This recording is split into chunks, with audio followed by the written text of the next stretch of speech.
अस्सलाम वालेकुम everyone, my self Danish है। और जैसा कि आपको पता है कि हमने पहले भी एडवर्टीजमेंट ऑलरेडी सेशन की हुई है कि इंस्पेक्टर एफआईए एंड एडीएफआईए को लेकर सिस्टमेटिक हमने एक कोर्स डिज़ाइन किया है जो कि क्रैश कोर्स है। और ये टिल द एग्जाम्स जो कि मिड ऑफ अगस्त से एक्सपेक्टेड है एफपीएससी के नोटिफिकेशन के मुताबिक, तो उस तक हम जो है इसको कवर कर रहे होंगे कोर्स को। और इसमें हम स्मार्टली चीज़ों को कर रहे होंगे क्योंकि बिकॉज सिलेबस काफ़ी डिटेल्ड है, तो पास्ट पेपर्स की रोशनी में और उसके अलावा जो भी कंटेम्प्रेरी डेवलपमेंट्स इस वक्त हो रही हैं और उसके अलावा जो जो सिलेबस है उसको मद्देनज़र रखते हुए हमने ये जो फीचर्स हैं वो मैंने निकाले हैं और उसके हिसाब से कोर्स डिज़ाइन किया। इसमें सबसे पहले हाल तो मैंने वीडियोस पे काफ़ी इंट्रोडक्टरी कर ली थी, तो लेकिन कुछ लोगों का असरार था कि आप इसके फीचर्स को फर्दर एलोबरेट करते हैं, तो उसी हवाले से मैंने ये दोबारा थोड़ा सा इंट्रोडक्शन दे रहा हूँ सेशन में क्या क्या हम चीज़ें कवर करे होंगे।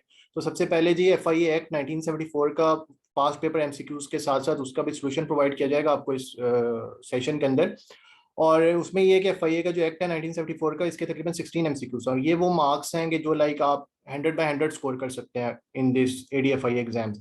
जस्ट एक्ट है, उसके कुछ आर्टिकल्स हैं जो करंट अपॉइंटमेंट्स हैं, इसके हवाले से अलावा वो ये पूछ सकता है करंट डीजीएफआईए कौन है, वो कितने नंबर का डीजीएफआईए है और इस तरह की जो चीज़ें हैं। तो ये सब चीज़ों को मद्देनजर रखते हुए सारे एमसीक्यूज और सारा डाटा आपसे शेयर किया जाएगा और लेक्चर्स में भी कवर किया जाएगा। तो ये 16 मार्क्स जो है इसमें कवर और काफ़ी इंपॉर्टेंट है क्योंकि एक एक दो दो मार्क्स पे जो है एलोकेशन का सीन होता है। लास्ट टाइम पे जो एडीएफआईए का पंजाब का मेरिट है वो 85 अबव पे क्लोज हुआ है।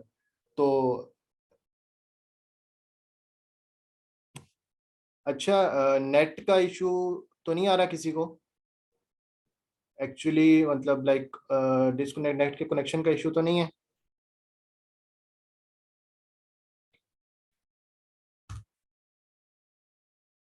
ओके, चलें कंटिन्यू करते हैं। तो उसके बाद दूसरी चीज़ ये है कि वो ये है कि कॉन्स्टिट्यूशन ऑफ 1973 के एमसीक्यूज एक्चुअली एक तो 50 इसको ऑल तो आप लोगों का असर होगा कि कैसे डोमेस्टिक करंट अफेयर्स में या पाकिस्तान स्टडीज में, एक तो पाकिस्तान स्टडीज का पोर्शन गिवन है कि उसके 10 मार्क्स जो है इंस्पेक्टर एफआईए के पोर्शन में होंगे और 10 मार्क्स 8 मार्क्स आपके उधर होंगे एडीएफआईए के एग्जाम में। उसके अलावा वो डोमेस्टिक करंट अफेयर का पोर्शन भी है कि जो कि 8 मार्क्स का होगा एडीएफआईए में और 10 मार्क्स का होगा इंस्पेक्टर एफआईए में।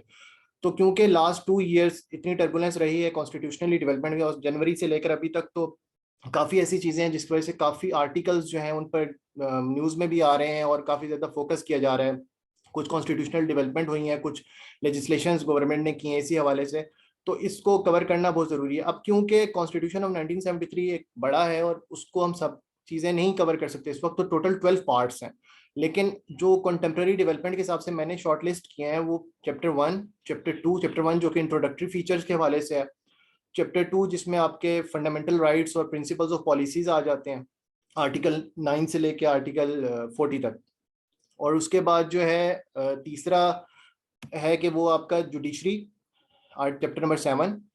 चैप्टर नंबर 3 जो फेडरेशन ऑफ पाकिस्तान से डील करता है, प्रेसिडेंट, मजलिस शूरा और फेडरल गवर्नमेंट।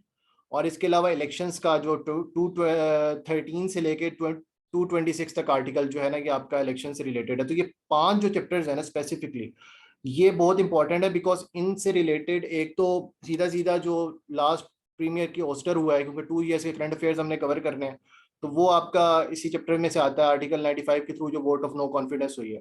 उसके अलावा आर्टिकल 184 सब सेक्शन 3 जो सोमोटो का है वो काफ़ी न्यूज़ में है। और इसके अलावा प्रेसिडेंट की पावर से रिलेटेड प्रेसिडेंट की कुछ लेजिस्लेशन साइन ना करने की वजह से वो भी काफ़ी चीज़ें जो है डेवलपमेंट में है। तो ये वो इस तरह के आर्टिकल्स वो आपसे पूछ सकता है। इसके अलावा आर्टिकल 6 की बहुत बात होती रहती है पाकिस्तान में गाय बगाए, तो उसके हवाले से चैप्टर नंबर 1 जो है वो इम्पोर्टेंट है। Wait a minute. अच्छा, इससे आगे ये कि पाकिस्तान स्टडीज जो है 7-12 से लेके 2023 तक ये पूरा हम टेन्योर कवर करेंगे। इसमें लाइक जब से मोहम्मद बिन कासिम का कॉन्क्वेस्ट ऑफ सिंध हुआ, कॉन्क्वेस्ट ऑफ सिंध से लेकर फिर अभी जो करंट टाइम है इस तक सारे एरियाज आ जाएंगे। 2022 और 2023 तो ऑलरेडी करंट अफेयर में कवर हो जाएगा, लेकिन 2021 तक जो जो सारी डेवलपमेंट्स हैं 7-12 से लेकर, वो सारी की सारी इसमें जो है वो चीज़ें हम कवर कर रहे होंगे। उसके अलावा जनरल इन्फॉर्मेशन रिगार्डिंग पाकिस्तान वो पूछ सकता है पाकिस्तान स्टडीज में, तो वो कोई भी एमसीक्यू आ सकता है। पाकिस्तान के टोपोग्राफिकल फीचर्स पूछ सकता है। उसके अलावा पाकिस्तान की जो हेरिटेज साइट्स हैं वो पूछ सकता है, पाकिस्तान के माउंटेन्स वगैरह के फीचर्स और ये सारे, तो इस हवाले से भी एक लेक्चर होगा। ये सिर्फ 1 डे का लेक्चर होगा, इसमें मतलब इतनी डिटेल्स की जरूरत नहीं, और शायद हाफ ड्यूरेशन में ही हम इसको कवर कर लेंगे एक लेक्चर में। उसके अलावा इंपॉर्टेंट इंटरनेशनल डेज, अगर हम पास्ट पेपर जो लास्ट ईयर के स्पेसिफिकली 2022 के एफपीएससी के देखें ना, तो एफपीएससी ने इंटरनेशनल डेज पे बड़ा फोकस किया था। जैसे वर्ल्ड बेस्टाइल डे का पूछा हुआ था जो कि कल 14 जुलाई को था, तो इसको बहुत इंपॉर्टेंट, और फिर वो थीम भी पूछ लेता है अक्सर। तो 2023 के थीम्स के साथ साथ जो है मैंने इसके नोट्स बनाए हैं, और ये आपके साथ लेक्चर जो है वो मैं लेक्चर में आपको एक्सप्लेन भी कर दिया जाएगा। और जो डेज अनइम्पॉर्टेंट होंगे, जो इंपॉर्टेंट होंगे वो तो प्रॉपर लेक्चर में विद एलोब्रेशन होंगे, और जो इतने ज्यादा इंपॉर्टेंट या सिग्निफिकेंट नहीं लगते वो सारे आपके साथ वन लाइनर जो है वो शेयर हो जाएंगे। उसके अलावा international summit and events in the last 2 years, जैसे वर्ल्ड कप T20 का वर्ल्ड कप हुआ है, उसके अलावा इस साल T20 का ओडीआई का वर्ल्ड कप है, उसमें क्या फीचर्स है, कितनी टीमें हैं, वो कितनावा वर्ल्ड कप है, उसकी सारी डिटेल्स। उससे पहले जिस तरह आपके समिट्स हुए हैं, एससीओ का समिट हुआ है अभी, इसके अलावा G7 का समिट हुआ है, अभी नेटो का रिसेंट समिट हुआ है, तो ये सारे जो इवेंट्स हैं इनके हवाले से डिटेल्ड, क्योंकि ये जो चीजें हैं ये करंट अफेयर में एफपीएससी स्पेशली, पीपीएससी जो है ना वो थोड़ा डिफरेंट चलता है, लेकिन एफपीएससी स्पेसिफिकली जो है ना वो इस तरह के समिट्स और इवेंट्स है ना उनके बारे में पूछ लेता है। कोई ज्वाइंट डिक्लेरेशन हुआ हो, जैसे ट्राइलेटरल डायलॉग हुआ था अभी पाकिस्तान, चाइना और अफगानिस्तान के दरमियान 5th 6th और 7th मई को, जब आपके अफगानिस्तान के फॉरेन मिनिस्टर, चाइना के फॉरेन मिनिस्टर और इस्लामाबाद आए थे, और पाकिस्तान के फॉरेन मिनिस्टर से उनकी मीटिंग हुई है जिसपे ट्राइलेटरल डायलॉग जो था। तो ये सारी चीजें जो है हम इसमें कवर कर रहे होंगे। और उसके बाद current affairs domestic and global past 2 years का जो है वो, अच्छा वॉइस का इशू है किसी को, एक दफा कंफर्म कर दें।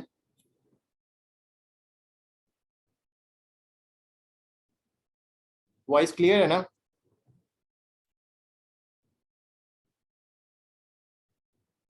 निसार बेटा, फिर ये आपका अपना पर्सनल इशू होगा, आप नेट को दोबारा रिकनेक्ट करें तो आपको वॉइस क्लियर हो जाएगी।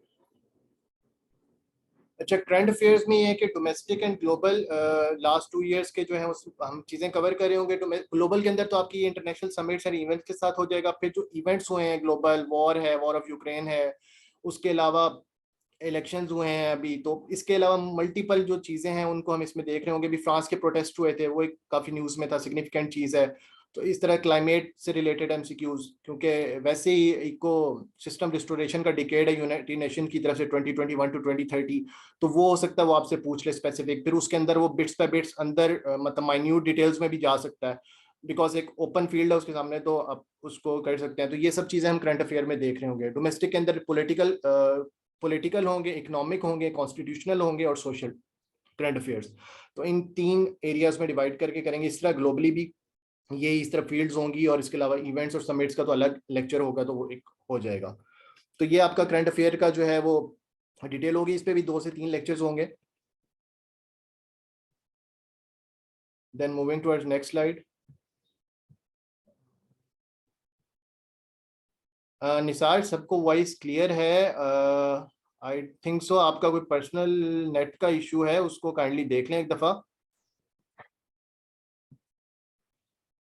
अच्छा, नेक्स्ट स्लाइड पे मूव करते हैं। उसमें मैं बताता हूँ कि बाकी फर्दर फीचर्स क्या हैं। इस्लामिक स्टडीज, इस्लामिक स्टडीज में आपका सीरा ऑफ प्रॉफिट, पूरी मक्की ज़िंदगी बिफोर नबूवत, उसके बाद नबूवत के साथ मक्की ज़िंदगी के जो 13 साल हैं, वो नबवी वाइज हम उसमें इवेंट्स जो जो हैं वो सारे कवर करेंगे। उसके बाद फिर किस सहाबी ने किस नबवी में इस्लाम कबूल किया, जो साबिकून और अव्वलून है वो कौन से सहाबा हैं, उनमें कौन आता है, अशरा मुबशरा के नाम हो सकता है वो आपसे पूछ ले, अशरा मुबशरा कवर करेंगे। उसके अलावा फिर हिजरी जो इवेंट्स हैं, हिजरी इवेंट्स के अंदर भी 1 हिजरी से लेकर 11 हिजरी तक जो सारे मतलब लाइक इवेंट्स हैं, अहकामात किस हिजरी में कौन से हैं। इसके अलावा सूरत, किस सूरा में कौन से अहकामात हैं। उसके अलावा जो आपके प्रॉफिट्स हैं जिनका कुरान पाक में जिक्र है स्पेसिफिकली, उन प्रॉफिट्स के बारे में डिटेल्स। फिर आप आगे चलें तो पायस कैलिफेट्स जो चारों हैं उनमें क्या क्या रिफॉर्म्स हुई उनके एराज में, उसके हवाले से डिटेल्स होंगी, सारी आपको प्रोवाइड की जाएंगी। और इसमें लेक्चर ओरिएंटेड भी होगा, और जो चीज़ें मतलब लाइक रिडंडेंट होंगी या जिनका एमसीक्यूज में या एलिब्रेशन की जरूरत नहीं है, वो आपको नोट्स प्रोवाइड कर दिए जाएंगे। उसके बाद आपका एवरीडे साइंस, एवरीडे साइंस जो है वो एक ऐसा एरिया है कि जिसको डेप्थ में कवर करना जरूरी है, और उसके एमसीक्यू बैंक और एमसीक्यू के नोट्स भी आपसे शेयर किए जाएंगे। और ये बेसिकली वो एरिया है कि जो लास्ट ईयर एफपीएससी ने सबसे ज्यादा हिट किया है, मतलब जहां से समझें कि मेरिट बना है वो शायद एवरीडे साइंस ही था। तो इसके एमसीक्यूज पे फोकस करना काफ़ी ज़रूरी है। लेकिन इस दफ़ा मेरी गट फीलिंग है कि एवरीडे साइंस के साथ साथ हो सकता है वो पाकिस्तान स्टडीज़ में जो है वो इन डेप्थ चला जाए, तो उस पर भी फोकस करेंगे। और मैथमेटिक्स का ये सिनेरियो, जहाँ तक मैथमेटिक्स होंगे, अक्सर एस्पायरेंट्स को ना मैथमेटिक्स का इशू हो रहा होता है, और आगे एमपीटी भी आ रहा है। तो मैथ्स की मेरी कोशिश ये होगी कि जो लास्ट आपके 8 to 9 डेज है ना बिफोर, जब से एग्जाम्स 18 से स्केड्यूल है, तो 9 या 10 अगस्त से लेकर टिल एग्जाम तक जो है ना वो हम मैथ्स को ही कवर करेंगे, क्योंकि मैथ्स में ये है ताकि आपको फार्मूलाज और टिप्स एंड ट्रिक्स जो है वो सारी फ्रेश हो उस टाइम पर, और उसको आपने किस तरह से करना है। क्योंकि अक्सर होता ही है कि जब इधर आपका प्रॉब्लम ये है कि आपको 30 से 35 मिनट्स तो आपको देने हैं मैथ्स के लिए आउट ऑफ 100, 20 एमसीक्यूज अगर है तो 1 से 1.5 मिनट, क्योंकि बाकी अगर आप पोर्शन देखें ना, जो बाकी आपका 60 मार्क्स का पोर्शन है, जो इंग्लिश और मैथ्स के अलावा जो बाकी पोर्शन है, वो तो या तो आपको आता है या आपको नहीं आता। ठीक है, उसमें और कोई आप चीज नहीं कर सकते, उसको आप मतलब प्रॉपर सोच के ब्रेनस्टॉर्म करके टिक्स वगैरह शॉर्ट लिस्टिंग करके आप कर सकते हैं। लेकिन मैथ्स वो चीज़ है जहाँ पे आप 100/100 स्कोर कर सकते हैं, और इंग्लिश में भी अगर आपको रूल्स वगैरह पता है तो आप वहाँ पर पढ़ के उसको आप एक्सेस करके 80 to 90% आप वहाँ पर जा सकते हैं। तो उसमें ये होता है कि मैथ्स के अंदर इसलिए टाइम देना लाजमी है ताकि आप उसको प्रॉपर सॉल्व करके मेक श्योर कर लें कि आपने जो कोई भी एरर नहीं की सोल्यूशन के अंदर, और आपका जो क्वेश्चन है वो करेक्ट है। तो होपफुली आप इसमें एडीएफआईए के अंदर भी 16/16 स्कोर कर सकते हैं, और इंस्पेक्टर एफआईए के अंदर 20/20। और इसके अंदर क्योंकि आपको फार्मूलाज पता है, टिप्स एंड ट्रिक्स पता है, आपको स्टेटमेंट के क्वेश्चन को डायसेक्ट करना आता है, तो आप इस चीज़ को कर सकते हैं। उसके अलावा इस सेशन का जो प्रैक्टिस्टिक फीचर होगा वो ये होगा कि जो ग्रुप जो स्टूडेंट्स ज्वाइन करेंगे उनके लिए होगा कि क्विजेज होंगे अल्टरनेट डे पर। ठीक है, आपको पेपर शाम बता दी जाएगा कि आज आपका टेस्ट है, तो मैं आपको टेस्ट शेयर कर दूंगा, और उसके बाद आप ये करेंगे कि वो टेस्ट की जो की है वो मैं आफ्टर जो टाइम मैंने दिया होगा गिवन, उसके बाद मैं उसकी की शेयर कर दूंगा। तो उसमें मैथ्स जो है उसकी प्रॉपर सोल्यूशन आपको दे दी जाएगी। बाकी के तो जरिए बात एमसीक्यूज हैं, उसमें आपको मतलब एक ऑप्शन बता दी जाएंगे, ये करेक्ट है और ये इनकरेक्ट है। और उसके बाद ये जो ड्यूरेशन ऑफ सेशन है ये एग्जाम्स तक है, जो मिड ऑफ अगस्त है, 18 अगस्त है शायद एफपीएससी ने जो डेट अनाउंस किया है। हो सकता है 1-2 दिन ऊपर हो इंस्पेक्टर और एडीएफआईए का एग्जाम, लेकिन ये उस वक्त तक आपका सेशन चलेगा। और जहाँ तक जो लोग इनरोलमेंट के लिए ख्वाहिशमंद हैं उनका जहाँ तक ताल्लुक है, तो वो सेशन की जो फीस है वो 3000 है, और आपने इनरोलमेंट करनी है तो नंबर आपको गिवन है, इस पर आप कांटेक्ट कर लें और इस सेशन में इनरोल कर सकते हैं। यहाँ तक अगर किसी की कोई क्यूरी हो या कोई पॉइंट फर्दर एलोब्रेशन आपको चाहिए तो वो आप काइंडली चैट में मेंशन कर सकते हैं। तो नो क्वेश्चंस आर अलाउड, आप चैट में टाइप करके पूछ लें यहाँ तक अगर किसी को कोई क्यूरी है या कोई चीज़ मैंने स्पीड ज़्यादा है या कोई भी इशू।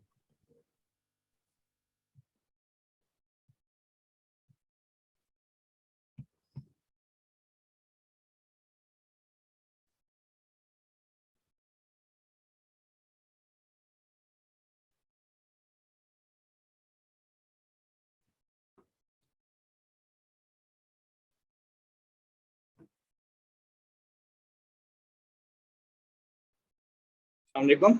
यहाँ तक किसी को कोई क्वेश्चन है तो पूछ लें। जी सर दानिश। और अगेन वॉइस का इशू तो नहीं आ रहा किसी को?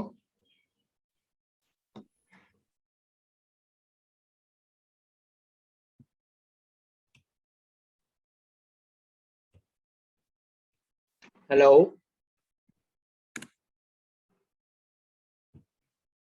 सर दानिश।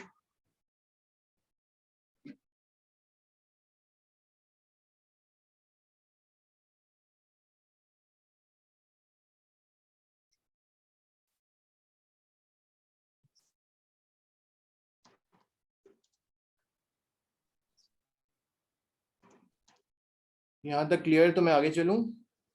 प्रॉपर टॉपिक जो आज का हमारा कॉन्स्टिट्यूशन का है वो मैं स्टार्ट करूँ फिर? सेशन डेली होगा जी, और इसमें यह है कि आपका डेली सेशन होगा, और इसकी जो टाइमिंग है वो 11 to 12:30 या 11:30 to 1 होगी मॉर्निंग में। और इसकी जो बस बेसिकली जो बीच में कुछ लीव्स आनी है, गजेटेड हॉलीडेज है मुहर्रम की, एंड वो सारी जो हॉलीडेज है उनका ऑफ होगा। उसके अलावा ये सेशन डेली चलेगा आपका। इसके अलावा कोई क्वेश्चन?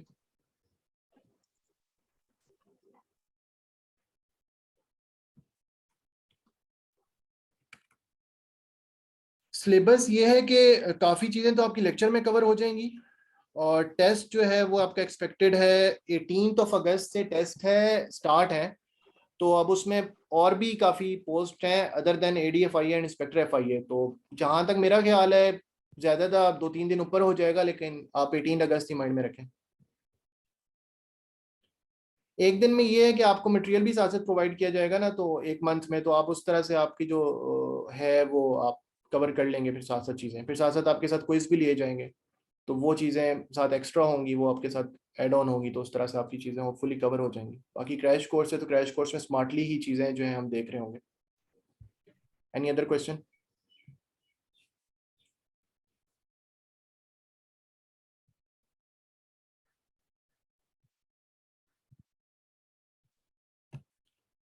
मैं आगे चलूं?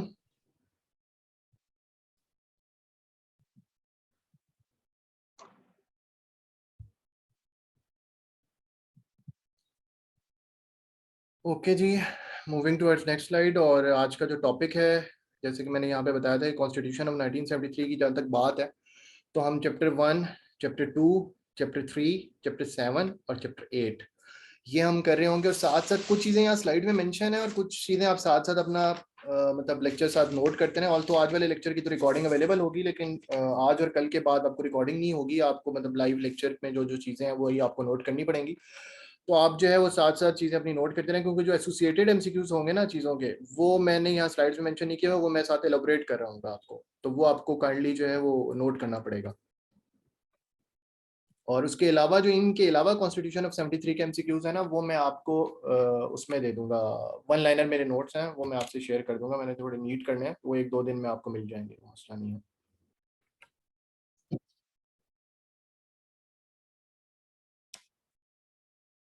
तो मैं स्टार्ट कर रहा हूँ कॉन्स्टिट्यूशन ऑफ 73 के MCQs। तो जी 73 का जो MCQ है आपका, वो आपका थर्ड कॉन्स्टिट्यूशन है पाकिस्तान का। सबसे पहली बात तो ये है, ठीक है। और पाकिस्तान का जो कॉन्स्टिट्यूशन की जो थ्योरेटिकल ओरिजिन है, पाकिस्तान का जो स्टेट है, वो एक तो पहली बात है इस्लामिक रिपब्लिक है, ठीक है। सोवरेनिटी जो है वो डिवाइन सोवरेनिटी का कॉन्सेप्ट है, जो इस्लामिक सोवरेनिटी का कॉन्सेप्ट है उस पर जाता है। उसके अलावा हमारा जो फीचर है पार्लियामेंट्री गवर्नमेंट का, लिमिटेड गवर्नमेंट का, वो जो लॉकियन प्रिंसिपल है, वो हमने जॉन लॉक के प्रिंसिपल्स के हिसाब से वो हमने ब्रिटिश को कॉपी किया है।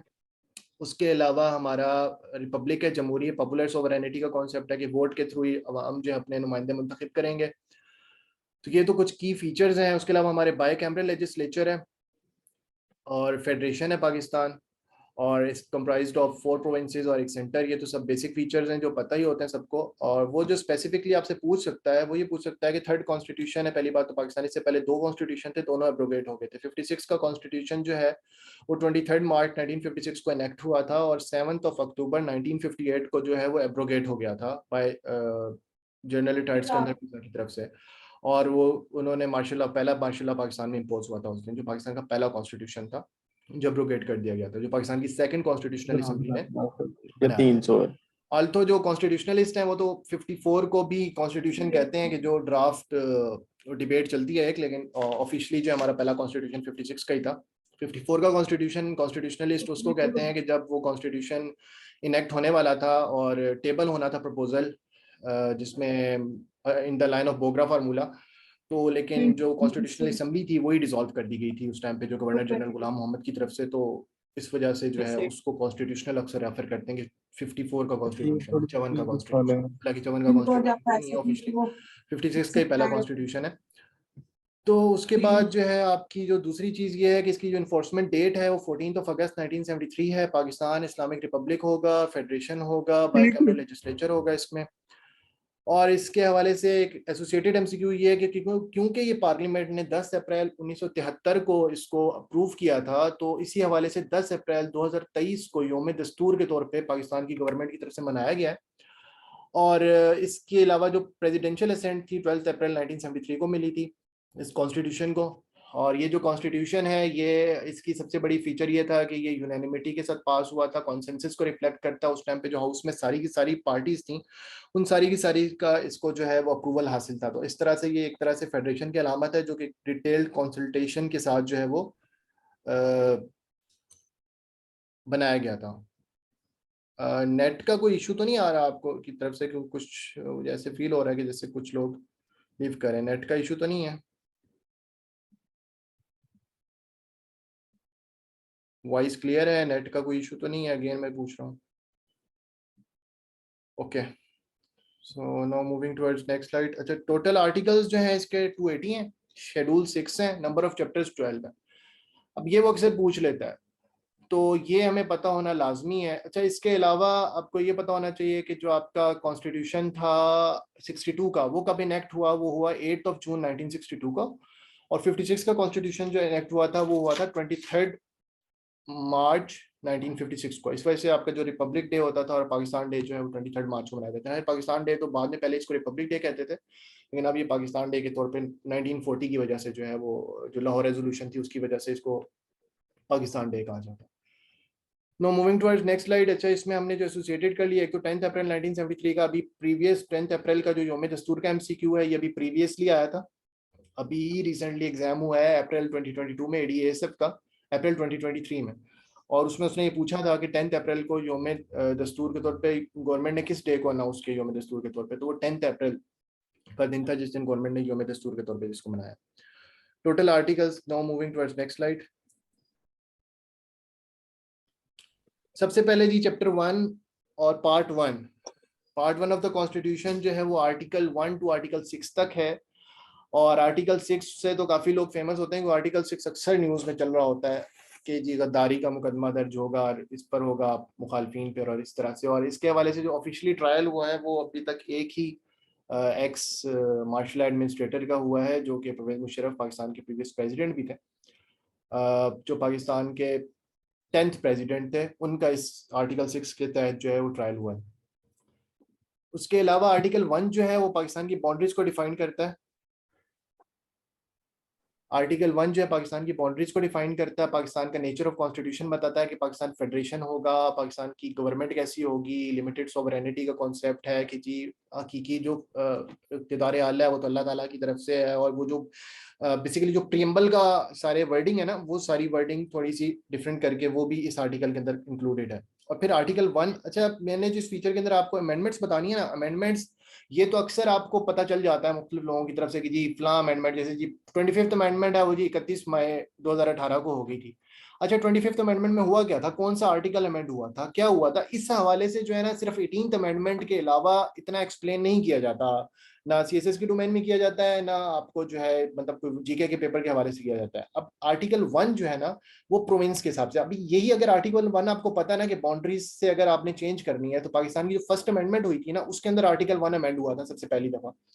क्यों अमेंड हुआ था कि पाकिस्तान ने उसमें बांग्लादेश को जो है वो रिमूव कर दिया था, कि बांग्लादेश का जो ईस्ट पाकिस्तान है वो पाकिस्तान का पार्ट है, उसको जो है वो पाकिस्तान ने रिमूव कर दिया था कि भाई पाकिस्तान का नहीं। और ये basically on the pressure of, क्योंकि हमारी 1974 में इस्लामी सरबराही कॉन्फ्रेंस थी सेकंड, जो कि लाहौर में हुई थी, जिसमें मोहम्मद कजाफी और उसके अलावा शाह फैसल, जुल्फकार अली भुट्टो और एक इस्लामिक सॉलिडारिटी का कॉन्सेप्ट, और पाकिस्तान की क्योंकि फॉरेन पॉलिसी उस वक्त ऐसी थी कि पाकिस्तान बायलैटरलिज्म की तरफ जा रहा था, और पाकिस्तान का मतलब लाइक कॉन्सेप्ट था कि अब हम मुस्लिम ब्लॉक और मुस्लिम सॉलिडारिटी की तरफ चलेंगे और हमें अब जो है वो बाकी चीज़ें नहीं करनी, और हमने पाकिस्तान की जो मुस्लिम एक यकजहती है उसका जो देना है, क्योंकि जिनाल साहब की स्पीचेस के हिसाब से भी मुस्लिम कंट्री से ब्रदरली रिलेशंस आता है। और अभी भी पाकिस्तान का जो कॉन्स्टिट्यूशन का आर्टिकल 40 है वो स्पेसिफिकली इसी हवाले से बात करता है कि हमने मुस्लिम कंट्रीज के साथ जो है वो अच्छे ताल्लुकात रखने हैं, और उसके अलावा जो जहाँ जहाँ मुसलमानों पर जुल्म हो रहा होगा पाकिस्तान आवाज़ उठाएगा। तो इसी हवाले से आप अगर देखें तो पाकिस्तान का जो करंट गवर्नमेंट, इससे प्रीवियस गवर्नमेंट और उसके अलावा कोई भी गवर्नमेंट हो, उसने हमेशा फ़लस्तीन के मुसलमानों के हक के लिए आवाज़ उठाई है। उसके अलावा बोस्निया के मुसलमानों पर जब जुल्म हुआ उसके लिए आवाज़ उठाई है। उसके अलावा अभी जो म्यांमार बर्मा के मुसलमानों के साथ जुल्म होता है तो वहाँ पाकिस्तान एक तवाना आवाज़ के तौर पर अक़वाम मुत्तहिदा में जो है वो बात करता रहा है।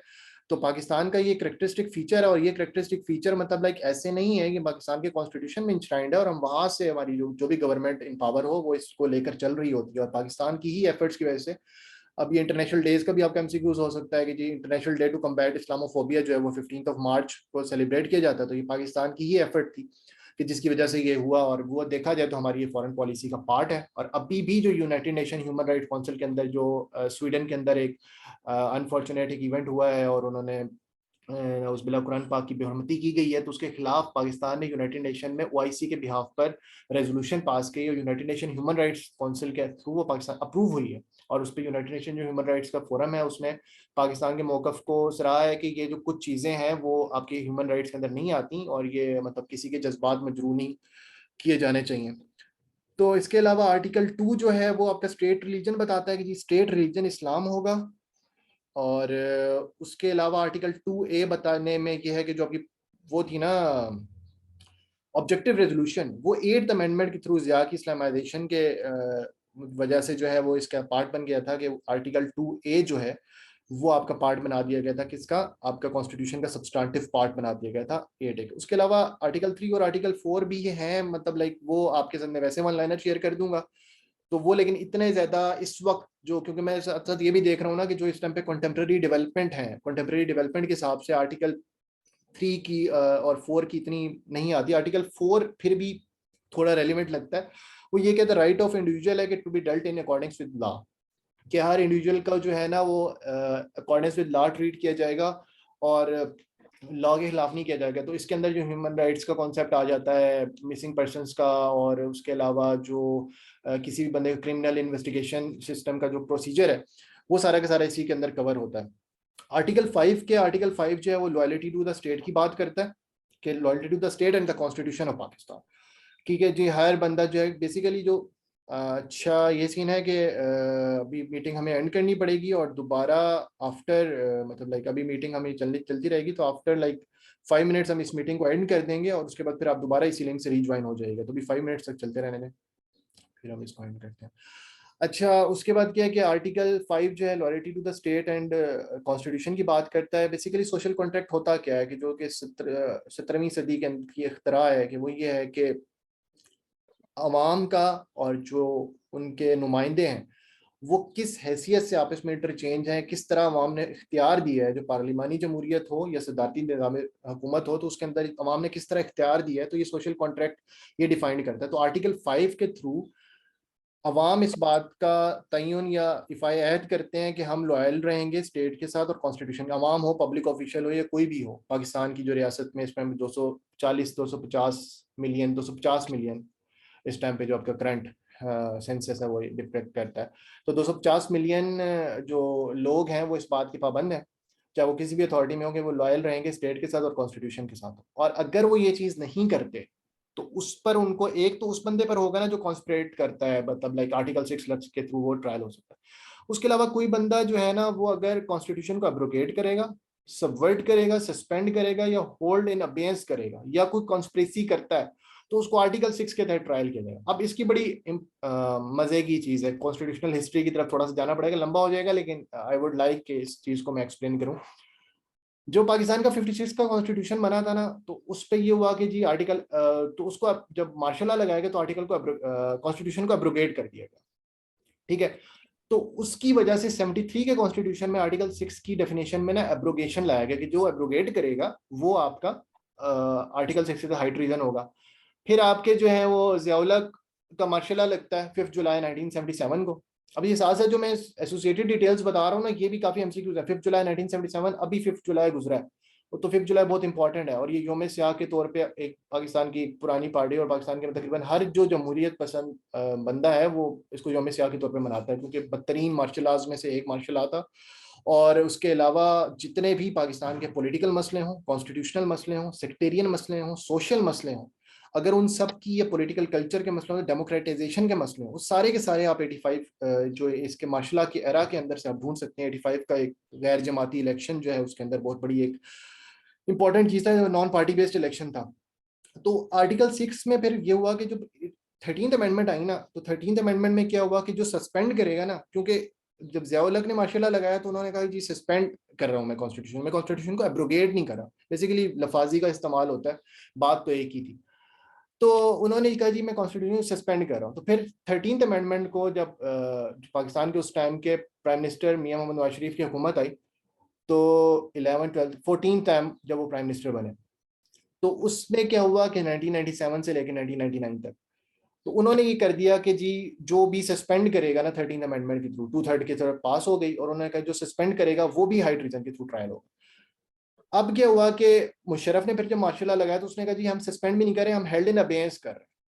तो हेल्ड इन अबेयंस के बाद फिर अब 18th अमेंडमेंट के थ्रू जो है, और इसका 17th अमेंडमेंट के साथ इन्होंने इसको कॉन्स्टिट्यूशनल कवर दे दिया था मुशर्रफ साहब ने। तो उसके बाद फिर 18th अमेंडमेंट में जो उस टाइम पे जमहूरी ताकतें जो पार्लियामान में जो भी पार्टीज मौजूद थे, उन्होंने आपस में ये कलेक्टिव एफर्ट के साथ ये डिसाइड किया कि भाई अब हम जो है 18th अमेंडमेंट के बाद अब जो भी कॉन्स्टिट्यूशन को हेल्ड इन अबेंस करेगा या कोई कॉन्स्पिरेसी करेगा या कोई जिसने साथ दिया, जैसे एलएफओस को पीसीओस के तहत और ये सारे के थ्रू मार्शल आर्ट्स को लेजिटिमेसी मिलती रही है, जिसने भी साथ दिया, या कोई ना कोई किंग पार्टी बन जाती है हमेशा, तो जिसने भी साथ दिया वो भी इस आर्टिकल 6 के तहत ट्रायल होगा। तो एक बड़ी कॉन्क्रीट और सॉलिड डेफिनेशन, और मेरे ख्याल में शायद यही वजह है कि although economic intelligence unit and all that जो हमारे जितने भी हैं वो ये बताते हैं कि पाकिस्तान एक हाइब्रिड रिजीम है। ऑब्वियसली पाकिस्तान में डेमोक्रेटाइजेशन, डेमोक्रेटिक इंस्टीट्यूशन उतने स्ट्रॉन्ग नहीं है, और हमें रैंक वही किया जाता है डेमोक्रेटिक इंडेक्स की तरफ से, और 104 पर हमारी position out of 167। Country economic intelligence unit जो हर साल आपका डेमोक्रेटिक इंडेक्स पब्लिश करता है। तो पाकिस्तान का जो ये जो प्रॉब्लम है ना, तो उसकी वजह से क्या हुआ कि आज तक जो मार्शल लॉ जो आपका पिछले 12-13 साल से कोई मार्शल लॉ नजर नहीं आता। अब हाल तो एक नई टर्म चल रही है, वो क्या है जी, डिसिप्लिन मार्शल लॉ लगाने की जरूरत है।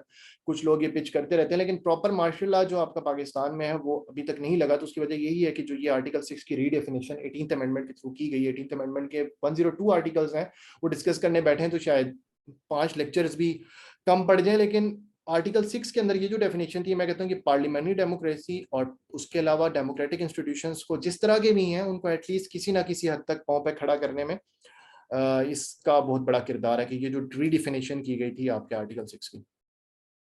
ठीक है, now moving towards next slide.